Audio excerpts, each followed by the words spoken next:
I'm a park ranger in the Great Smokies, but I think this thing came from hell. This awesome story is written by Horror Writer 1717. Be sure to check out the Amazon link in the description to find out more about their published books. So grab your coffee, sit back, and enjoy the show. Part 1. I've lived in East Tennessee for most of my life. Growing up, I'd hear old wives' tales and urban legends about strange creatures that roamed the forest.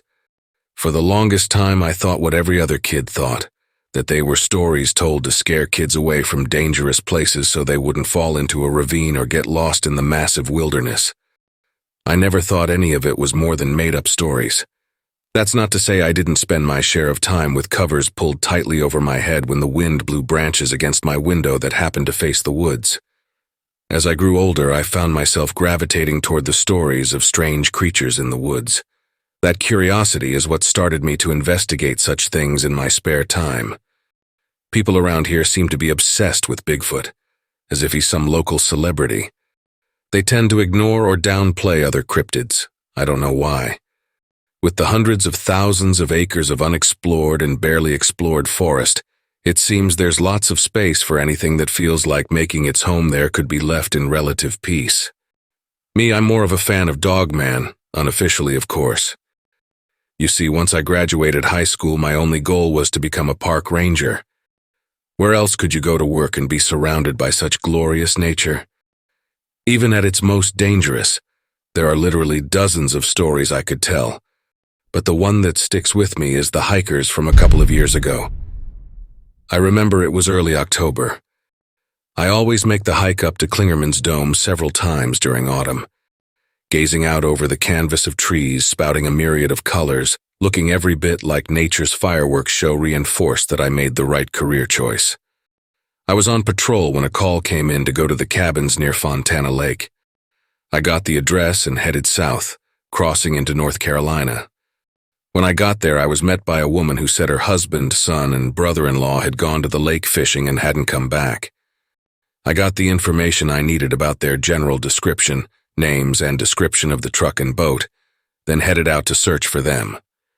She said they were heading up to Wolf Creek. I called it in and told the station I would be driving down to Flat Branch to see if they went in the river there. It was a decent drive to get there, but then it was a decent drive to get pretty much anywhere out in the backwoods of the Smoky Mountains. When I got there, I found 3 trucks parked off to the side. 2 of them had empty boat trailers. I checked the description the wife had given me, and it matched one of the trucks. I had a beginning point for my search. I walked up to the water and looked both ways, hoping to luck out and find them coming in from a hard day's fishing. No such luck. There was a house nearby, so I walked over and asked if they had seen my quarry. The man said he had been out fishing himself yesterday and recalled seeing a boat like the one I described with 2 men and a boy in it. I asked him which direction they were going, and he said west.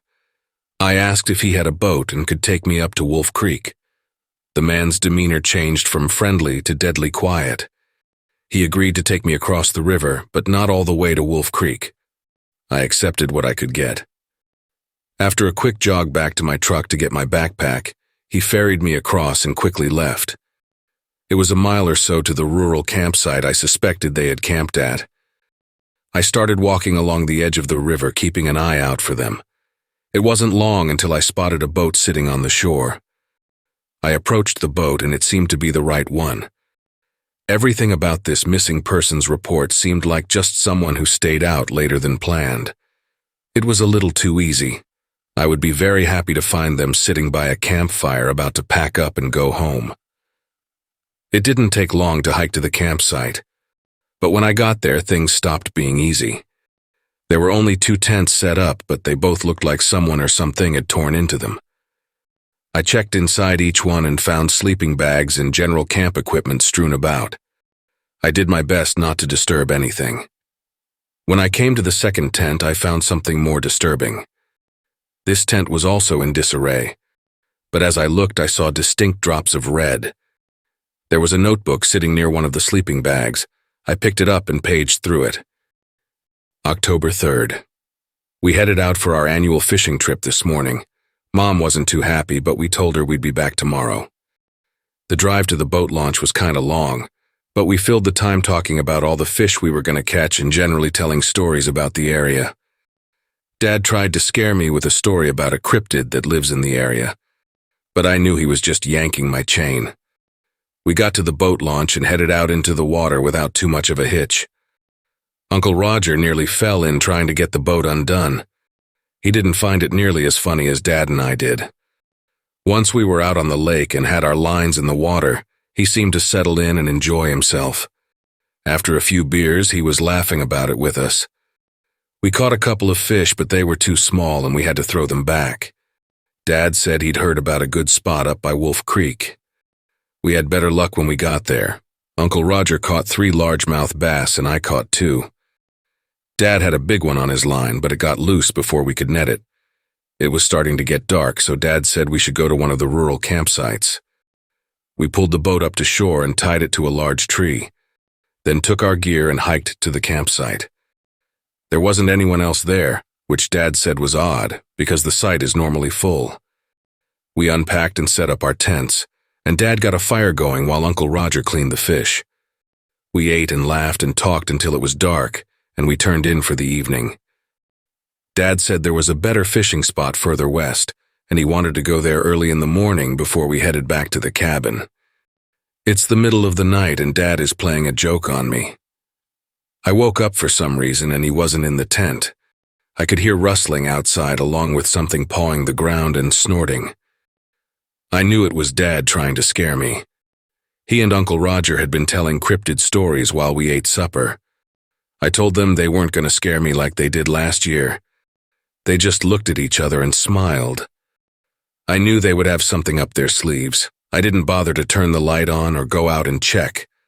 I knew they would just run away and hide, pretending to be a creature I had scared off. Then in the morning, they would ask each other if they heard the commotion, hoping to scare me. I wasn't falling for it. One thing you learn from having a prankster for a dad is not to believe anything you see, or in this case, hear. I rolled over and tried to go back to sleep, but Dad was making it tough. He was stomping and growling around so loud trying to get my attention, but I wasn't having it. When I got up in the morning and went outside, the camp had been destroyed. Uncle Roger asked if I'd heard anything last night, and I played along, saying I'd heard some creature outside our tent, but I was too scared to go out and check. He made a good show of searching for Dad and seeming genuinely concerned. I was just waiting for Dad to get tired of the game and come back to the campsite. As the morning wore on, Uncle Roger started talking about going to look for him. I wanted to tell him I hadn't fallen for their little prank, but didn't want to spoil their fun. When noon rolled around and Dad wasn't back, I started to get worried. Maybe he had fallen and hit his head on a rock or something. Uncle Roger was beside himself. He told me he would have already gone looking for Dad, but didn't want to leave me alone at the camp. We decided to go look for him. Uncle Roger found what looked like a scuffle and we headed off in that direction. He told me to stay right with him as we struggled through the forest looking for any sign of Dad. I was starting to doubt that this was a prank. I was getting worried about Dad. The further we went, the more I realized how wrong I'd been. I wanted Dad to jump out and scare me just so I'd know he was okay. We walked around for hours, searching for him, but we couldn't find him. I was beyond worried now, and I could tell Uncle Roger was too, but he didn't let on. He just kept saying Dad was probably already back at the campsite now. When the sun started sinking low in the sky, we gave up our search and headed back. Twice we lost our way and had to double back to get to the site. There weren't many trails out here, at least not that people had made. When we got back to the site, I ran to our tent, hoping he would be there, but he wasn't. We ate a quick supper and turned in for the night. Uncle Roger promised me he would wake me up when Dad came back. October 4th. Uncle Roger never woke me. Dad didn't come back. I said we should call for help, but he told me Dad had the only phone. We were trying to decide what to do when we heard a rustling in the woods and the birds went silent. We looked around for the source of the noise and unfortunately we found it. There was a thing coming toward us. It stood on its back hind legs and its body made these loud cracking sounds like its bones were snapping into or out of place, echoing all around us. This thing was huge. I literally froze. My body refused to move as this horror came toward us. Uncle Roger grabbed me and yanked me over behind his tent. We tried to hide, but this thing saw us and let out a massive roar. We were so close I could see blood on its claws and teeth. I prayed it wasn't Dad's. "Well, what do we do?" I said. He put his finger up to his lips. It looked over at us and then went into my tent like it was searching for something. "Come on," Uncle Roger said. We snuck away from the monster as quietly as possible. We slipped down the bank of the creek and walked downstream in the water. "Where are we going?" I whispered. "There's a bridge downstream. If we're quiet enough and that thing loses our scent, we could hide under it and hope it goes away." I focused on walking as quietly as I could through the water. The sound of the creek was loud, so I was hopeful it wouldn't see or hear us. It seemed like forever until we reached the bridge. It was a small wooden bridge that spanned the creek, allowing hikers to pass over. There wasn't a lot of cover. We tried to wedge ourselves into the shadows at the furthest end of it. Time slowed to a standstill as I sat there on the uncomfortable rocks, shivering. Neither of us had our jackets on, and the sun had gone down, taking the warm air with it. I started to doze when I felt a nudge. I looked up and Uncle Roger was motioning me to be quiet. I was about to ask why when I heard the creak of a board on the bridge right above my head. It wasn't a steady walk of a hiker going down the trail. It was a slow, deliberate step on someone sneaking or hunting. I listened in mortal terror as the board slowly gave way to the weight of whatever was on it. One slow step at a time. As if I wasn't cold enough, my teeth began to chatter with fear. It couldn't have been very loud. Uncle Roger barely heard it and went into silent convulsions, motioning me to stop. I bit my tongue to keep the noise down and continued to listen. Only there was nothing to listen to. Whatever was on the bridge had stopped moving. It was as if it was listening to be sure it had heard something. I strained my ears to listen for any movement. When I did, I heard sniffing. The thing was trying to catch our scent. For the first time, I noticed there was a slight breeze blowing. It was blowing in the same direction the water flowed, but I had no idea which side of the bridge the creature was on. The wind could be our savior or our doom. Another slow footstep sounded like a bomb going off as the board creaked beneath it. For the briefest of moments, it seemed like it was moving away toward the far end of the bridge. I hoped and prayed that was the case as another footstep sounded, then another. I breathed a silent sigh of relief as I heard it step off the edge of the bridge and onto the trail. My relief was short-lived, though, as I saw a face peek around the corner and peer under the bridge. I froze in terror as this thing that looked like a giant, monstrous dog walking on its hind legs snuck around the corner of the bridge and dipped its feet into the water. It sniffed the air and poked its snout into the shadows under the far side of the bridge. Coming up empty, it turned its focus to the side of the bridge where we were hiding. Daylight had faded to dusk. There was precious little light to see by. That was our only saving grace.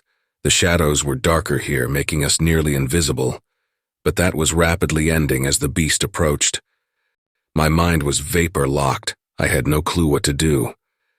Running would just give us away more quickly. It was looking like our only choice was to die. At that moment, I was 100% sure of what had happened to Dad.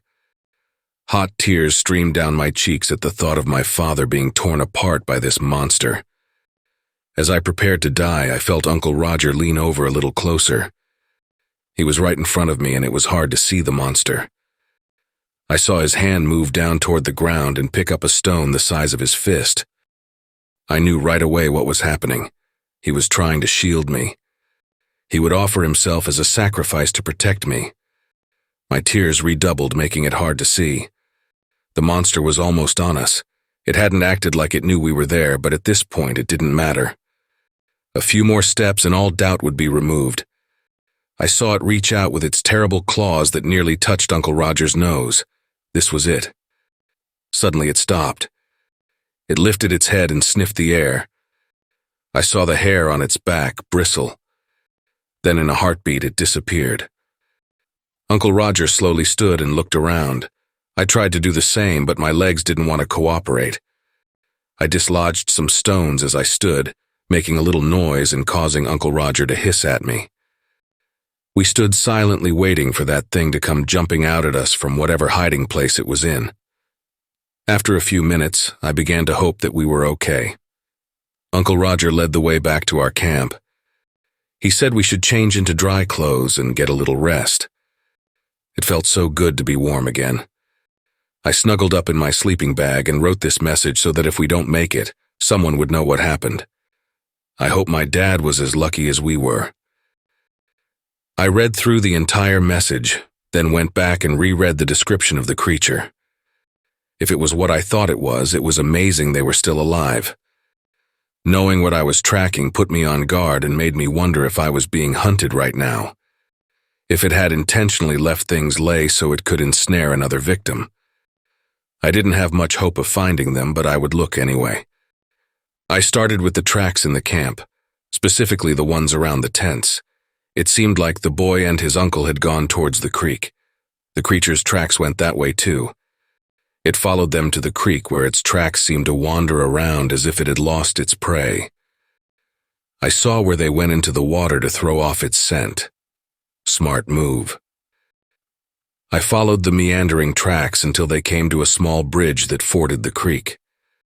The tracks went over the bridge, then through the creek underneath it. That didn't make sense unless they were hiding in the shadows. The creature's tracks made a sudden turn and went toward the trail, then up a hill, almost like something spooked it. If it was what I thought, I couldn't imagine anything spooking it. I followed the creature tracks up over the hill, then they doubled back and followed the creek from the top of the ridge. I noticed there was a good view of the creek. It didn't make sense to be going this way until I found myself back in the camp. It had put them right back in its sights. I was confused for a while. I couldn't find a second set of tracks where they left the second time. If the creature had slaughtered them at the campsite, there would be a lot more blood, but there wasn't. In fact, I couldn't find any proof they'd come back. Then it hit me. I went back and looked at the tracks again. There were a few here and there that were doubled.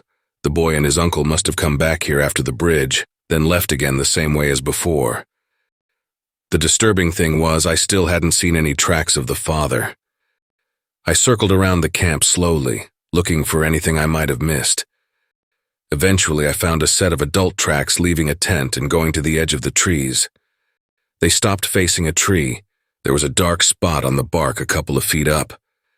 This had the earmarks of a late-night bathroom break, but the confusing thing was the tracks never returned, like he had stopped there to relieve himself and then just disappeared.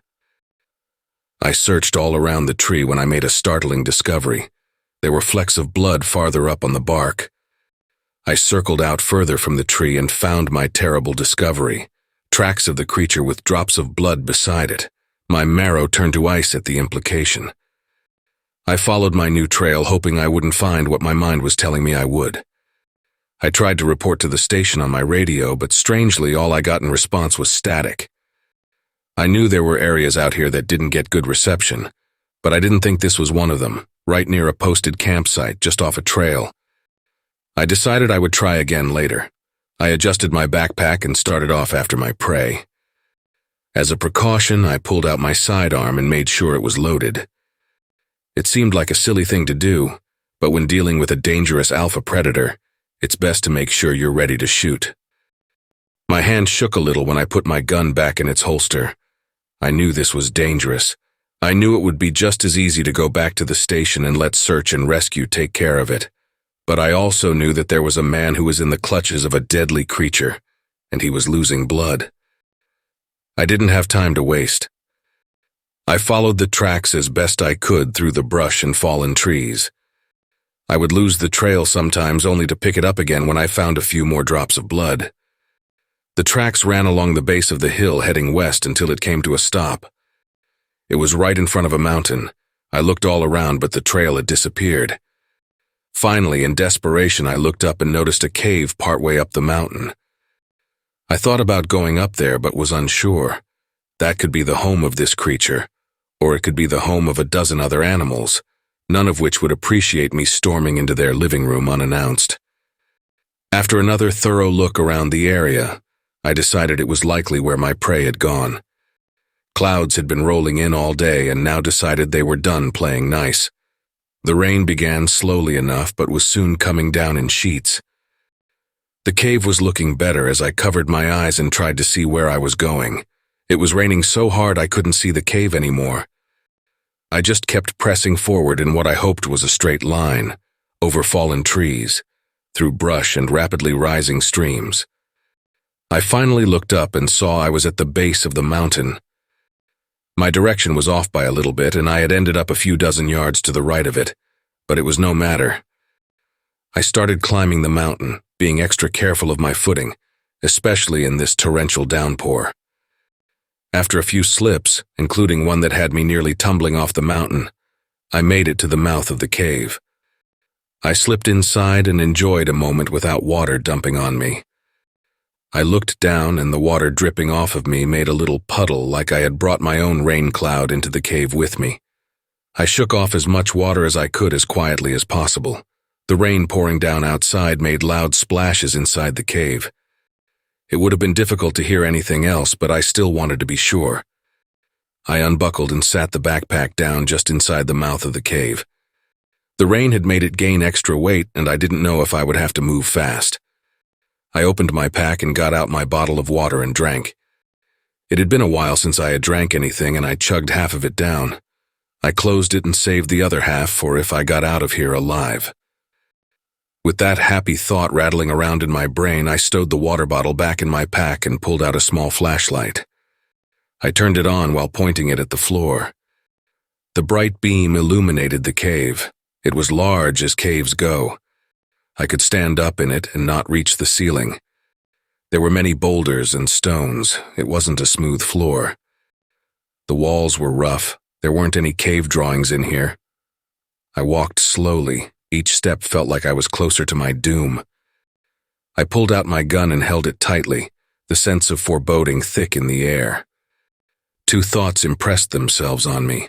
Firing a gun in here would probably deafen me, and the stench was horrific. It smelled like an open sewer in the middle of August. As I crept deeper into the cave, the sounds of the rain diminished, replaced by an eerie silence. I could hear the step of my feet, my breathing, and my heart pounding. As I was seriously considering turning around and leaving when I saw something ahead of me move. It was big, at least as big as me. I dove against the wall for some cover, forgetting that I was holding a bright light in my hand, so it didn't matter if I tried to hide as long as the light was on. I pointed it at the floor but didn't turn it off. I heard a shuffling sound getting closer. I was tempted to turn off the light, but giving the edge to this creature was not a good idea. It already had the home field advantage. I heard it sniffing, but I couldn't see it yet. I decided to find out more by bringing my light up and shining it deeper into the cave. I got the shock of my life when my light landed on the creature, and it was only a few steps away. It was big, at least 6 feet tall, and looked like a dog with a long snout, only its body seemed elongated. It stood on its hind legs and had hands attached to muscular arms. Overall, it looked like a nightmare.